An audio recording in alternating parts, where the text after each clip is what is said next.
கர்த்தரை ஸ்தோத்திரி. ஏன் நீ ஸ்தோத்திரிக்கணும்? அவர் செஞ்ச சகல உபகாரங்களை நீ மறவாதே. அவர் எவ்வளவு நன்மைகள் செஞ்சிருப்பாரு. நம்ம மத்தவங்க கிட்ட போய் சாட்சி சொல்றதுக்கு முன்னாடி நம்மளோட ஆத்மாவை பார்த்து சொல்றோம், நீ நன்றி சொல்ல ஆண்டவருக்கு, உன்னை உயிரோட வச்ச தேவனுக்கு, உன்னோட பாவம் நிறைஞ்ச வாழ்க்கையிலேருந்து மீட்டெடுத்த தேவனுக்கு.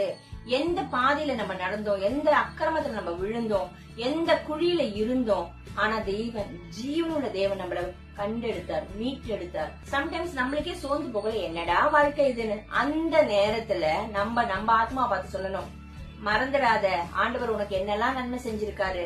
இந்த ஒரு சில விஷயம் இல்லையே நீ வருத்தப்படுற, ஆனா எவ்வளவு நன்மைகள் செஞ்சிருக்காரு, அதற்கு நன்றி சொல்லு.